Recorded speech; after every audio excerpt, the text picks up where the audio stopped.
According to a new report from The Atlantic, several top Trump officials are now living in military housing in Washington, D.C., and around the surrounding area. The list includes DHS Secretary Kristi Noem, Homeland Security Advisor Stephen Miller, and Secretary of State Marco Rubio, among others. The report says part of the reason for this development is that many Trump appointees have been met with protesters outside their old homes, and some are fearful of being the target of political violence.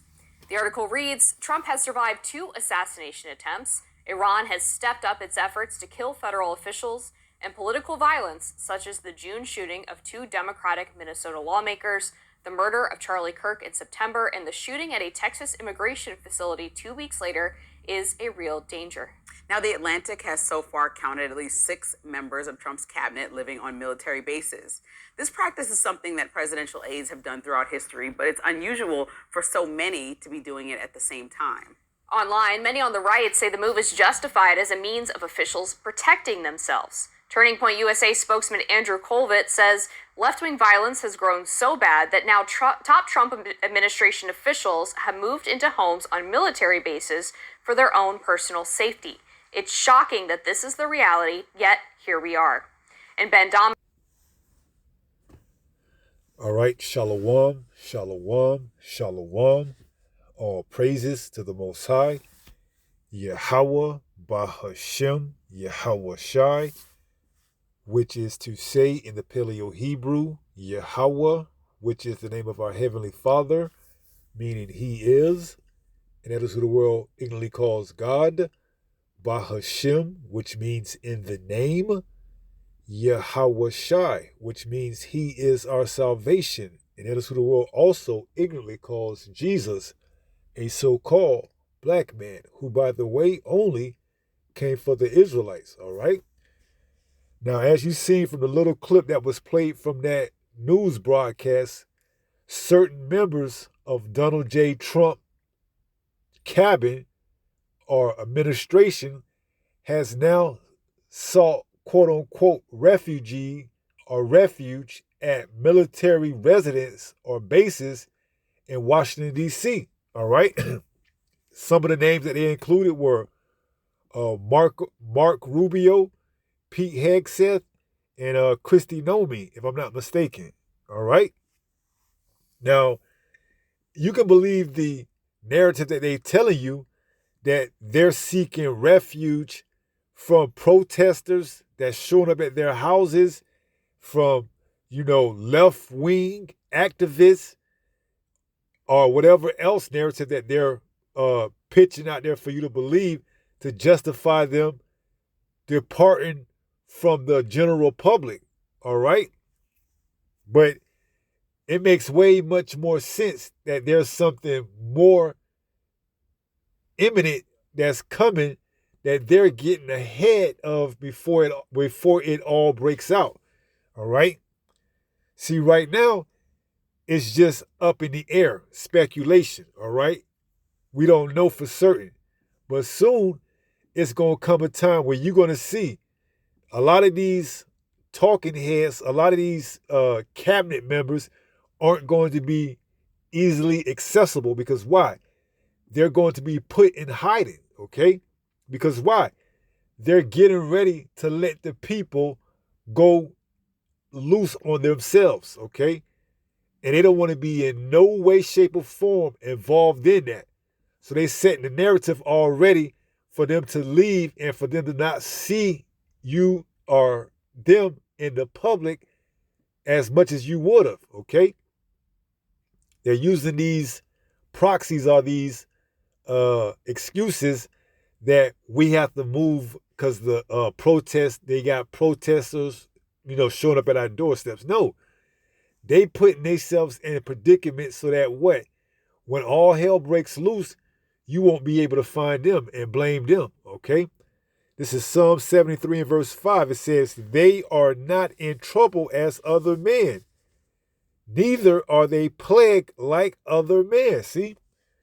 They leaving us out here to settle it amongst our own selves when all hell breaks loose, okay?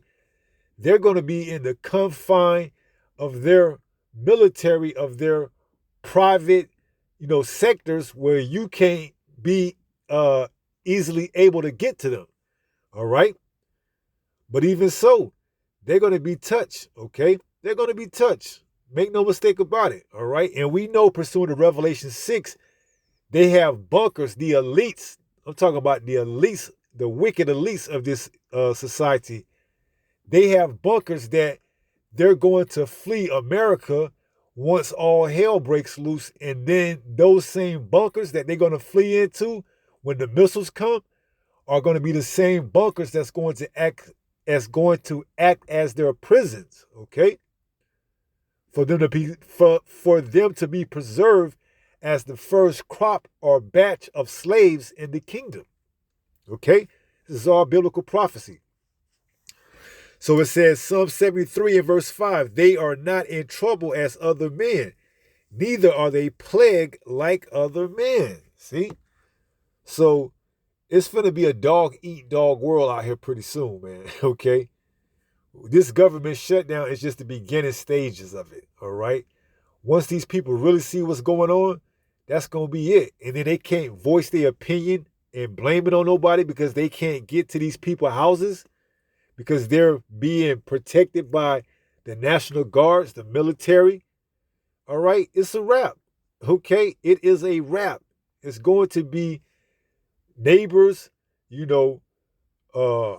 ravening, their own neighbors' houses for food, with the sword and everything else, okay? It's not going to be any place you want to be at if the Lord ain't dealing with you, okay? If you out here on the streets when all hell breaks loose and you ain't got no hedge of protection around you, guess what? You finished. You through, man.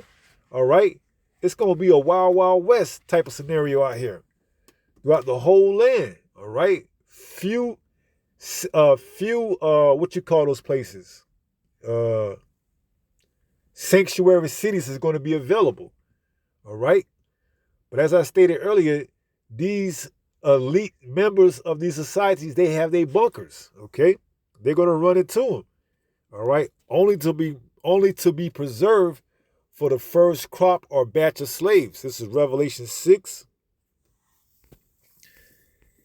In verse 15, it says, "In the kings of the earth, and the great men, and the rich man, and the chief captains, and the mighty man, and every bondman, and every free man, hid themselves in the dens and in the rocks of the mountains." See?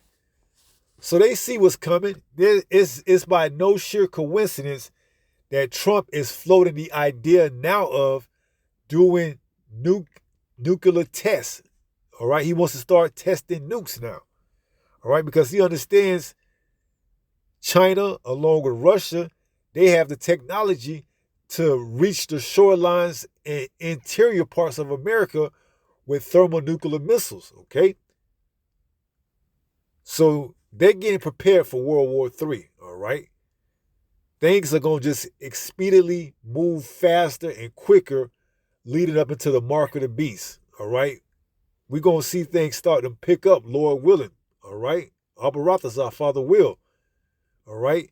And these elites of these countries, of these states, the rich man, the bond man, it said, what else? It says, hid themselves in the dens and in the rocks of the mountains, right? And they're going to get ready to take out because these real wealthy, trillionaires, billionaires, they got bunkers outside of America, okay? For when the shit really hits the fan, okay? They going to hop a jet or whatever and get out of here before the missiles come, okay? And leave you Americans here to what? Burn, okay? You're not going to get the 1 or 2 hour heads up that there's missiles coming. By the time they sound the alarm, if you even get an alarm, it's going to be too late. All right? The missiles are going to be already here. It says, verse 16, "And said to the mountains and rocks, fall on us, and hide us from the face of him that sitteth on the throne." Right? Who is the face that sitteth on the throne? Is Yahushua. All right? They're going to want those rocks and mountains to fall on them because why? they're going to know that they're getting ready to go into slavery, man. But that's just going to be their holding cell to preserve them for that. It says, and from the wrath of the Lamb, for the great day of his wrath is come, and who shall be able to stand? See? So, hey, man, this thing is looking like, hey, man, sometimes you got to keep your composure, man, but sometimes you want to say, call halal Yahweh Bahashim Mashiach Yahweh Shai. All right? All praises to Yahweh in the name of the anointed, the Hamashiach Yahweh Shai, man. You see? Because, hey, these people finna find out their government is been lying to them. They are not as straight as other men. All right? They don't play on the same rules or playbooks as the normal people do. They got their own rules and regulations that they play by. Okay? And they're gonna leave us out here, the members of America. That's why you're gonna go into Egyptians against Egyptians to fight it out amongst themselves, man. Okay? So yeah, we get ready to see things really escalate and move, quick. All right? It ain't gonna take too long once that first prophecy pop off, man. All right? Once these people see that ain't no help coming, and that they gotta go and get the money out the bank to pay their rent, their mortgage, and whatever else, and it really sinks in. See, right now they got what you call hope in the system. They got hope that, the government will find some type of way to get the SNAP benefits put on their EBT card, and that they'll open up the government and get things back to business. But little do they know, man, these damn congressmen, these senators, they got a contingency plan predicated on what happens next. They got an escape route. They got a hideout that you can't find them, okay? And they're just going to use AI to give you some watered down, video of them acting like it's a live upload or a live feed. You see? Meanwhile, you ain't seen them in person in days, okay? So, lest Satan, 2 Corinthians 2:11, should get an advantage of us, for we are not ignorant of his devices, man. We know something is getting ready, something's up, something's getting ready to come down the line, okay? Something major, all right? And we telling you to get right with the Lord. Be ready, be prepared, okay? Repent while you still got time and seek the Lord while he may be found, all right? 1 Peter 5:8, and we close out. This is the book of 1 Peter chapter 5 and verse 8. It reads, be sober, be vigilant. See, we're supposed to be measuring the time diligently. How's you going to measure the time if you're not sober? You can't measure anything being inebriated or intoxicated. Your measuring is going to be all the way off, all right? So with this truth, you got to have this discernment to measure the time diligently. And unless you're sober and vigilant, you can't. If you sidetrack by doing something else and you feel like this word isn't important enough for you to stay up to date with and to keep the prophecies, up to date, then you're not sober. You're not vigilant. You're not measuring the time diligently. And you're going to be caught off guard when all hell breaks loose. All right? Because why? You didn't seek the Lord while he may be found through his servants, the prophets. So it says, because your adversary, the devil, as a roaring lion, walketh about seeking whom he may devour. Right? All they doing is buying time, okay? Just buying time while they put the finishing touches on this thing. Let's say they do give the recipients partial SNAP benefits. They still buying time.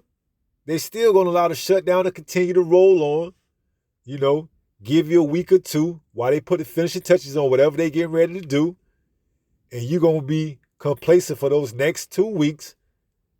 And then right around Thanksgiving or so, when you check your SNAP, your EBT, and you see, what am I going to do about, celebrating Thanksgiving?